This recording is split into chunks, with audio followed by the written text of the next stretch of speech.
Hello and a warm welcome to Inspire Africa with me, Jerry Fisayo Bambi. Coming up on this episode, we bring you the story of eHealth, a telemedicine and home medical service platform in Cameroon. Then, the Togolese social entrepreneur breaking the taboo topic of menstruation by producing reusable sanitary pads. Plus, a little later on the show, we speak about inclusivity in South Africa's maritime sector with Africa's first female dredgemaster. This is Inspire Africa. We start off in Cameroon, where talking to a doctor has never been easier and faster. eHealth, with its own solution, is addressing the issue of overcrowding and long delays with doctor-to-patient consultation time at public hospitals in Douala. Let's take a look. In this hospital in Douala, patients are waiting to be seen by a doctor. When the waits get too long, some resort to wandering from hospital to hospital to get an appointment. Sometimes you arrive in some centers, you wait for 1 or 2 hours, and then they come to tell you that the specialist is not there. On the other hand, this is not the case here.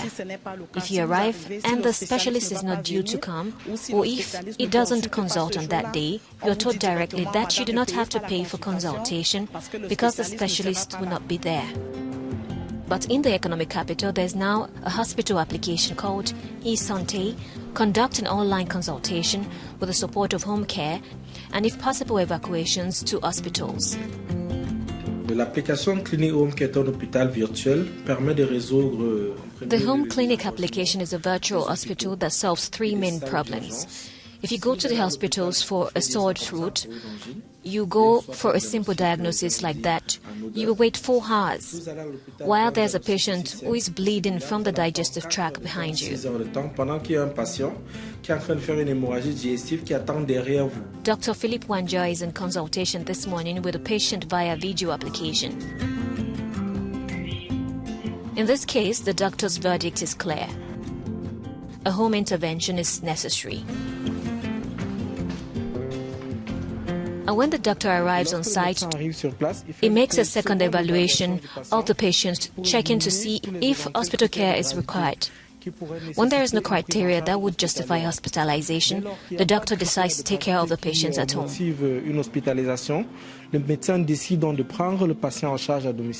The platform, which was created 4 years ago, is now used by over 25,000 people in Cameroon. The fact that it moves to come to my home in a place where I know, I feel comfortable, and it avoids all these traffic jams going to the hospital waiting. For the founder of eSanté, the next move is to standardize the operations in order to make the application accessible to all. And from Cameroon, we head to Togo, where a social entrepreneur, Elsa Mbena, is addressing a country's period poverty. Even as many embrace reusable sanitary pads across sub-Saharan Africa, Elsa believes that there is also the need to break the taboo topic of menstruation. These are sanitary protection pads found in the home of this Togolese woman, Elsa Mbena. But they are a different kind. These ones are reusable. Mbena's home also serves as a production unit. In Togo, we have a lot of disposable protection on the market, but these are cheap protection that do not respect the woman's body, which are the basis of most infections that the woman has after her menstruation. Not to mention the reusable protection protects the environment too.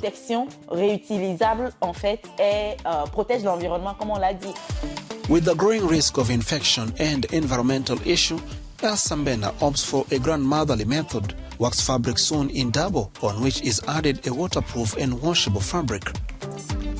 Sales is not our first objective. Our first objective is a change of mentality.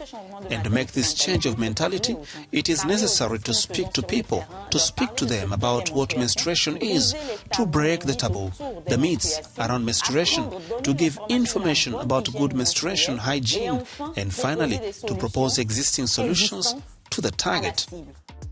With about $3 per month on average, periods have a cost. As a result, nearly 1 girl out of 5 cannot afford sanitary napkins, a distress for some taken into account today. It's true that I heard about it, and the fact that a Togolese woman was producing it. I said to myself, why not try it? I've been using it for 2 years now.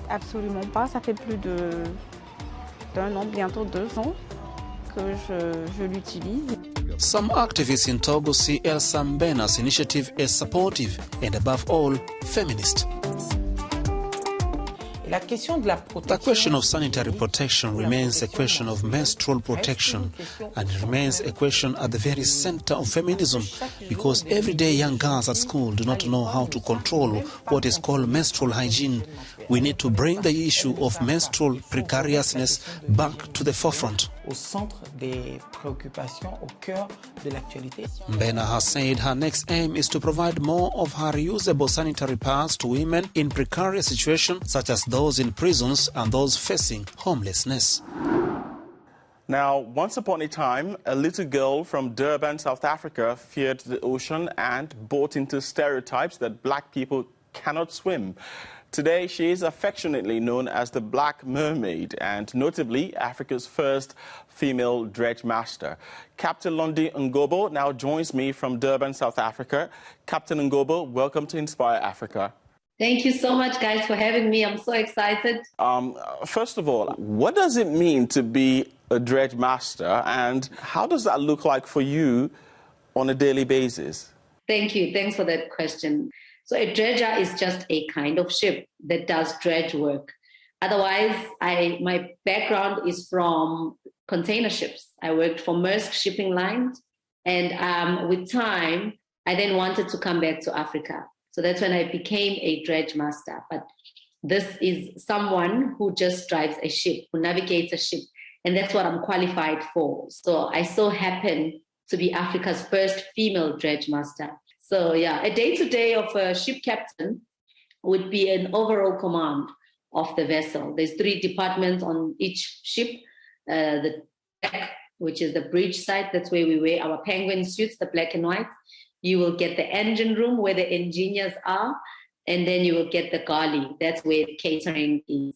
In 2019, statistics show that female participation in the maritime industry was at 2%. Fast forward to today, 2 to 3% female participation is what is still being recorded. What are you doing to address this? I worked as an executive maritime compliance manager for port operations in South Africa.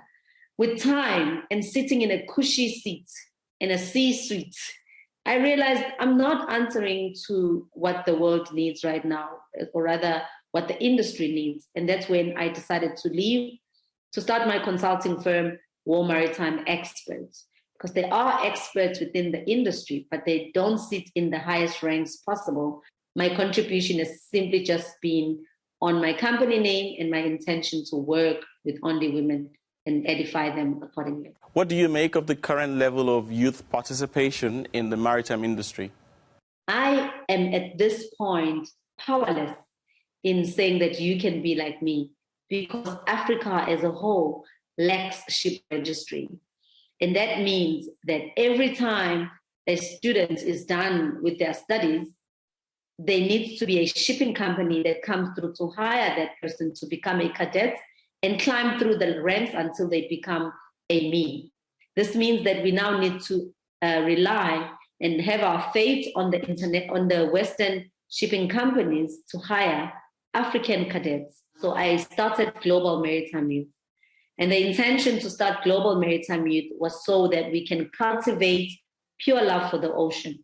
Cultivating pure love for the ocean means that a child that still sits without the understanding of the industry should not be scared of the water.